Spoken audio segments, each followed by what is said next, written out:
Hello everyone, this is Amit Kumar, IAS 2019 batch. I have secured rank 91 in CSE 2018.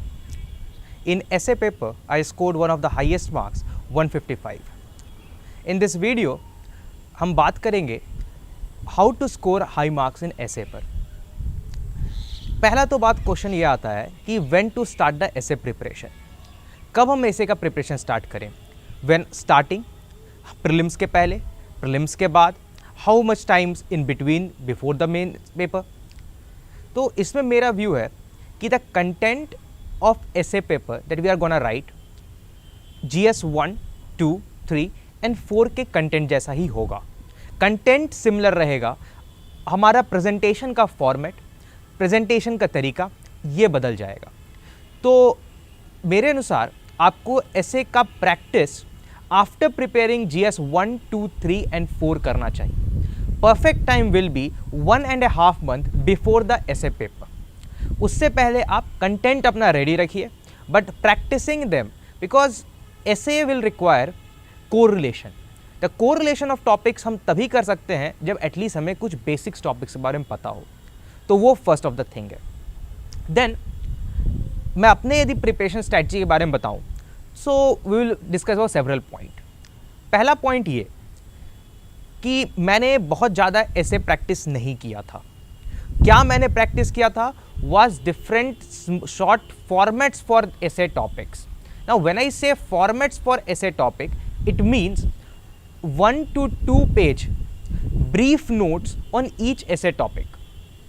Number 1. Number 2, मैंने एक list बना लिया था nearly 50 to 60 quotes का. Quotes जो कि रेलेवेंट होते हैं, कुछ जर्नलिस्टिक होते हैं, specially some people like Mahatma Gandhi, Gautam Buddha, Vivekananda, प्लेटो, सॉक्रेट्स, एरिस्टोटल, इस तरह के कुछ जो फेमस पर्सनालिटीज़ हैं, इनके एक कोट के लिस्ट प्रिपेयर कर लिए थे. ये लिस्ट को हम ऐसे में यूज़ करेंगे. थर्डली, मैंने कुछ एग्जाम्पल्स सिमिलरली 50 to 60 रेडी किए थे. The examples again was similar. कुछ eminent personalities, be it from the civil services or be it from any other field, especially if you look for other field, sports, many athletes who came from very small background, they did not have the facilities, वो बहुत ज़्यादा rise किए despite the adverse situation. उन sports personalities के famous civil servants like Armstrong Palme, TN Session, इन तरह के लोगों का आप एग्जाम्पल प्रिपेयर करिए. अगेन 40 to 50 एग्जाम्पल्स अपने पास सेट है, इनको भी हम यूज़ करेंगे ऐसे टॉपिक्स में. फोर्थ पॉइंट कि एक कोर ग्रुप ऑफ फ्रेंड्स आप बनाइए. ये फ्रेंड ग्रुप जो है इसमें आप डिस्कस करिए अबाउट डिफरेंट ऐसे टॉपिक्स कि इस टॉपिक पे आपके पॉइंट्स हैं, आपके क्या पॉइंट्स हैं. तो डिफरेंट लोगों के आपको व्यूज़ और पर्सपेक्टिव आएंगे. नाउ जब बेसिक ये आपके पास प्रिपेयर है, तब हम आते हैं how to write an essay, how to write a good essay. Now इस पे यदि हम बात करें तो first and foremost the essay will go like a GS answer. We'll put introduction first, then हम body डालेंगे and end में conclusion डालेंगे. Difference ये होगा कि जो introduction यहाँ पर होगा वो nearly 200 words at most होगा. जो अपना main body होगा वो 1000 words के आसपास होगा and again अपना conclusion 100 to 200 words होगा. प्लस माइनस 100 हर जगह चल सकता है, कोई इशू नहीं है. अब पहला बात आते हैं how to put an introduction. Introduction जो है, सम ऑफ द बेस्ट इंट्रोडक्शंस जो होते हैं, पहला हो जाएगा आप प्रॉपरली डिफाइन करें उस टॉपिक को जो दिया हुआ है. Definitions are the best introduction. यदि आप उस टॉपिक को डिफाइन कर पाते हैं जो आपको ऐसे में पूछा है, that's the best possible thing. Number 1. Number 2, आप कोई इमेजिनरी स्टोरी बनाइए जिसमें आप कोई पर्सन को रेफर करिए कि ये पर्सन है, इसके रिस्पेक्ट में अपने टॉपिक ऑफ ऐसे से ये कुछ घटना घटी. इसके माध्यम से आप ऐसे पे जाइए कि यदि इस पर्सन के साथ ऐसा हो सकता है तो ये बाकियों के साथ भी ऐसा हो सकता है, क्यों इस पर्सन के साथ ऐसा हो रहा है. ये आप सेकंड टाइप ऑफ इंट्रोडक्शन दे सकते हैं. थर्ड टाइप ऑफ इंट्रोडक्शन, एक आप इनोवेटिव अप्रोच ला सकते हैं कि आप किसी थर्ड पर्सन से या थर्ड टॉपिक से स्टार्ट करेंगे. फॉर एग्जाम्पल, मैंने जो इस ऐसे लिखा था CSE 2018 में, वो प्रिंसिपल और प्रिविलेज के ऊपर. तो मैं न प्रिंसिपल से स्टार्ट किया न प्रिविलेज से स्टार्ट किया। I started with the topic of power. मैंने ऐसे में इंट्रोड्यूस किया कि power corrupts but absolute power corrupts absolutely. Similarly मैंने बोला सेकेंड पैराग्राफ में कि when you give a power to a person then you take the real test of ethics. अब फिर आया कि मैं पावर को डिफाइन कर रहा हूं, मैं बोल रहा हूं कि पावर से एथिक्स रिलेटेड है। फिर मैं बोलूंगा नेक्स्ट लाइन कि ये रियल टेस्ट ऑफ पावर तभी हो पाएगा जब एक proper balance of power between the two contrasting principle and privilege को एक आदमी सही से सेटअप कर पाएगा। सो मैंने पावर से स्टार्ट किया एंड मैं पावर से कोरिलेट कर पाया principle and privilege. This can be the third kind of introduction. Fourth kind of introduction, आपको जब उस टॉपिक के बारे में अच्छे फैक्ट्स पता है तो पुट इन द फैक्ट्स। कोई अच्छा रिपोर्ट, मोस्टली हम एनजीओ के रिपोर्ट्स को प्रेफर नहीं करेंगे। यदि इंडियन गवर्नमेंट का रिपोर्ट हो या किसी world institution like world bank, IMF, इनका यदि रिपोर्ट हो, आप उसको डायरेक्ट पुट करिए। ये 4 टाइप ऑफ इंट्रोडक्शन आप किसी भी ऐसे में दे सकते हैं। जब हमने इंट्रोडक्शन दे दिया, then comes the major portion of the essay which is the body. अब बॉडी यदि आपको डालना है तो we will divide the body into several paragraphs. कोई भी पैराग्राफ जो होगा दूसरे पैराग्राफ से इंटरलिंक्ड होगा, कोरिलेटेड होगा, बट कोई भी 2 पैराग्राफ में सेम रिपीटेटिव कंटेंट नहीं डालना है। अब कैसे हम डिसाइड करें कि ये सेम रिपीटेटिव कंटेंट नहीं आएगा? इसके लिए हम एग्जाम्पल्स का यूज करेंगे। हम अपने एसे को एग्जाम्पल के बेसिस पे चलाएंगे। जब हम फ्रेमवर्क ऑफ द एसे, वो short notes on the essay initially बना रहे होंगे, तो हम उसमें पुट करेंगे कि जो मेरा टॉपिक आया इसमें मैं किस तरह के कंटेंट डाल सकता हूँ। उसको डिफरेंट पर्सपेक्टिव में सोचेंगे। What are the content related to social perspective, economic perspective, political, environmental, science and technology. जब हमने ये डिफरेंट पर्सपेक्टिव ले लिया तो हर पैराग्राफ ईच को डेडिकेट करना है। फॉर एग्जाम्पल, यदि आपसे क्वेश्चन पूछा गया है ऑन एजुकेशन, तो पहले आप रखिए एजुकेशन के what are the main issues with education in India. आप बताइए what are the political issues, what are the economical issues, social issues, science and technology issue, ये सारे क्या कैसे रिलेटेड है एजुकेशन के साथ। जब आपने ये बेसिक इश्यूज वहाँ पे पुट फॉरवर्ड कर दिए, तब आप अपने सेकंड पैरा पे आइए। अब आप बताइए कि किस तरह से इन इशू को सॉल्व कर सकते हैं, क्या आप सोच रहे हैं, आपका सोच क्या है। थर्ड आइए, क्या कोई गवर्नमेंट इंस्टीट्यूशन, डिफरेंट कमिटीज़, इन लोगों ने कुछ अच्छे रिकमेंडेशन दिए हैं, क्या वो रिकमेंडेशन है। अब फिर आइए, क्या ये रिकमेंडेशन हम लगा पाए हैं, क्या हम इसको पुट फॉरवर्ड कर पाए हैं, क्या इनको इम्प्लीमेंट कर पाए हैं, हाँ या ना। जो कर पाए हैं वेल एंड गुड, क्या रिजल्ट आया है उसका। यदि नहीं कर पाए हैं तो क्यों नहीं कर पाए हैं, इसके लिए क्या चैलेंजेस हैं। इस तरह से आपको अपने एसे के बॉडी को डिवाइड करना पड़ेगा। अब इस डिवीजन में बहुत इंपॉर्टेंट पॉइंट ये आता है कि जब आप 2 पैराग्राफ लिखें, उन 2 पैराग्राफ के बीच में एक इंटरलिंकिंग लाइन होना चाहिए।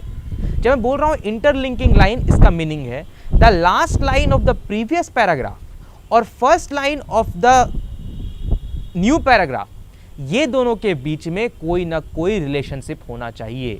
एक के बाद एक दूसरा आना चाहिए कि ये सेल्फ एक्सप्लेनेटरी होना चाहिए कि वो पैराग्राफ का एंड नए पैराग्राफ का शुरुआत को ला रहा है। ये एक हम बोलते हैं तरह सा फ्लो बनाएगा आपके एसे में। वरना आप यदि डिफरेंट फैक्ट्स को रख रहे हैं तो हमें एसे में फैक्ट्स को पुट फॉरवर्ड नहीं करने हैं, हमें डेटा को पुट फॉरवर्ड नहीं करना है, हमने इंफॉर्मेशन डालना है। इंफॉर्मेशन एक प्रोसेस्ड डेटा होता है, आपको उसको प्रोसेस करना है, उसको अपने पॉइंट ऑफ व्यू से जोड़ना है, उसको कोरिलेटेबल बनाना है। जब आपने ये बॉडी का फ्रेमवर्क बना लिया, जब हम कंक्लूजन पाएंगे, सबसे इंपॉर्टेंट चीज जो हमें कंक्लूजन में ध्यान रखना है वो है बी पॉजिटिव। हमारा कंक्लूजन ऑप्टिमिस्टिक होना चाहिए, पॉजिटिव होना चाहिए और वे फॉरवर्ड जैसा लगना चाहिए कि कुछ आप सोच रहे हैं कंस्ट्रक्टिव एक्टिविटी। ये डिस्ट्रक्टिव नहीं होना चाहिए। आपको कंक्लूजन में किसी को क्रिटिसाइज नहीं करना है। जो क्रिटिसिज्म था, जो फेवरेटिज्म था, सारा आपने अपने बॉडी में कर दिया है। यहाँ आपको फ्यूचर पर्सपेक्टिव लिखना है। ये आपको बताना है कि सिचुएशन जैसा भी हो वहाँ इम्प्रूवमेंट की गुंजाइश है। There is future further chances for improvement. जब आप इस तरह से वे फॉरवर्ड कंस्ट्रक्टिव कंक्लूजन लिखते हैं तो जो चेक करने वाला होगा उसको एक पॉजिटिव वाइब जाएगा। ये positive vibe at the end जाना बहुत ज़रूरी है। देन आता है कि अब ये तो एक मेन, एक बेसिक हमने बता दिया ऐसे को कैसे लिखना है। अब इसे कुछ क्वेश्चंस राइज करते हैं। कुछ लोगों के डाउट्स होते हैं कि क्या एसे को हमें सब टॉपिक्स में डिवाइड करना है, क्या हमें सब हेडिंग डालना है। मैंने कोई अपने एसे में सब हेडिंग्स नहीं डाले थे, मैं पैराग्राफ प्रॉपर लिखता था, उसमें कोई सब हेडिंग यूज़ नहीं करता था। इसमें मेरा पॉइंट ऑफ व्यू है कि यदि हम उसको सब हेडिंग जैसा डाल दे रहे हैं, उसको बुलेट फॉर्म में लिख रहे हैं, देन ये आपका जीएस मेंस के जैसा आंसर जा रहा है, वो फ्लो ब्रेक हो जाता है। वो फ्लो बनाने के लिए हमें प्रॉपर पैराग्राफ का यूज़ चाहिए। नेक्स्ट क्वेश्चन इसमें आता है, क्या अंडरलाइन किया जाए एक ऐसे में, अंडरलाइन किया भी जाए कि नहीं किया जाए, अंडरलाइन पेन से किया जाए, डिफरेंट कलर पेन से किया जाए, क्या किया जाए। इसमें मेरा ये व्यू है कि अंडरलाइन करना बहुत ज़रूरी है। अंडरलाइन की पॉइंट्स को करना पड़ेगा। हर पैराग्राफ में एक पैराग्राफ आपका एट मैक्स 80 to 90 वर्ड्स का होगा। उस 80 to 90 वर्ड्स में आप 10 वर्ड्स एट मैक्स अंडरलाइन करिए। आप उस पैराग्राफ के जो 10 वर्ड्स आपके जिस्ट बता रहे हैं उस पैराग्राफ का, क्या आप कन्वे करना चाह रहे हैं उस पैराग्राफ में, उसको आप हाईलाइट करिए, उसको आप अंडरलाइन करिए। आप ब्लू पेन से भी कर सकते हैं अंडरलाइन, ब्लैक पेन से भी। आपने ब्लू पेन से यूज़ किया है आपने मेन अपने आंसर्स, तब भी आप ब्लैक पेन से कर सकते हैं। मैंने ब्लैक पेन से अंडरलाइन किए थे। आप कोट्स जो अपने लिखते हैं उसको जरूर अंडरलाइन करिए। कोट्स को इन्वर्टेड कॉमा में डालिए, इन्वर्टेड कॉमा को थोड़ा बड़ा बनाइए ताकि वो विजिबल होना चाहिए कि इसने ये कोट यूज़ किया है। आपके आंसर कोट्स के बेसिस पे नहीं होने चाहिए, आपका ऐसे कोट रन नहीं करना चाहिए, बट आपका कोट जो है should be used as a compliment, as a supplement. वो मेन सोर्स ऑफ इंफॉर्मेशन नहीं होने चाहिए, क्योंकि उससे लगता है कि आपका पॉइंट ऑफ व्यू नहीं है। जिस आदमी ने वो कोट लिखा है, जिस फेमस पर्सनालिटी ने वो कोट दिया है, आप उसको फॉलो कर रहे हैं, आप उसके पॉइंट ऑफ व्यू से सोच रहे हैं। ऐसा नहीं करना है, आपको अपना पॉइंट ऑफ व्यू रखना है। देन नेक्स्ट क्वेश्चन आता है कि किस तरह से हम टाइम को डिस्ट्रीब्यूट करें इन राइटिंग एन एसे। इसे एक इंटरेस्टिंग सॉल्यूशन है। हमें नियरली 1200 एंड 1200 दो ऐसे लिखने होते हैं, 2400 वर्ड्स। अब एक आप जीएस पेपर देखेंगे तो we have to write 4000 words. तो जब हमें 2400 वर्ड्स लिखने हैं और हमें 4000 वर्ड्स इन 3 आवर का प्रैक्टिस हो रखा है, तो even in 2 hours we can complete our essay very easily. मतलब आप एक ऐसे को 1 आवर में 1 घंटे में कंप्लीट कर सकते हैं। आप जब 1 घंटे में कंप्लीट कर सकते हैं तो पर ऐसे आपके पास 30 मिनट्स का बफर टाइम है। इस 30 मिनट्स का, इवन मैं तो बोलूँगा 35 मिनट्स का आप यूज़ करिए 2 चीज़ों में। Number 1, how to choose an essay topic out of the 4 which are given in the question, and number 2, writing a proper framework for the essay. पहले पॉइंट पे आते हैं, कैसे आप चूज करें कि कौन सा ऐसे लिखना है। आपके पास 4 टॉपिक्स रहेंगे क्वेश्चन में, आपको वन ऑफ दोस 4 टॉपिक्स लिखने हैं। How to choose them. Important चीज में यह है कि आप पहले डिसाइड करिए कि आपको इन कौन से टॉपिक में सबसे ज़्यादा सेट ऑफ एग्जाम्पल्स आते हैं। क्योंकि आप जब थ्योरेटिकल लिख रहे हैं तो वो कंसेप्चुअल तो लगेगा, बट वो थ्योरी रिपीटेटिव हो जाती है। एग्जाम्पल्स आपको डिस्टिंग्विश करेंगे, सप्लीमेंट करेंगे आपके आंसर को, आपके थ्योरेटिकल पर्सपेक्टिव को। तो जिस टॉपिक में आप मैक्सिमम पर्सपेक्टिव में मैक्सिमम एग्जाम्पल चूज कर पा रहे हैं, आप उस टॉपिक को चुनिए अपना ऐसे लिखने के लिए। बेस्ट सॉल्यूशन, इससे सिंपल वर्ड्स में नहीं कह सकते थे। नेक्स्ट अपन आए तो नेक्स्ट जो पॉइंट आता है वो आता है कि how to write the framework. Framework should be between 1 to 1.5 page. आपके दिमाग में जितने भी पर्सपेक्टिव के, जितने भी एग्जाम्पल, जितने भी कोटेशंस, जो भी एमिनेंट पर्सनालिटीज आ रहे हैं उस टॉपिक से रिलेटेड, सारे को आप इन एन ऑर्डर्ड फैशन अपने फ्रेमवर्क में लिखिए। जब आप उसको ऑर्डर्ड फैशन में लिखेंगे तो आपका एसे राइटिंग बहुत इजी हो जाएगा, क्योंकि नेक्स्ट 1 आवर आपको कंटेंट पे नहीं सोचना पड़ेगा, आपको जस्ट वर्ड्स सोचने पड़ेंगे। और यदि थोड़ा अच्छा फ्लो है आपको इंग्लिश लिखने में तो वो पूरा का पूरा कंटेंट बहुत अच्छे से लिखा जाएगा।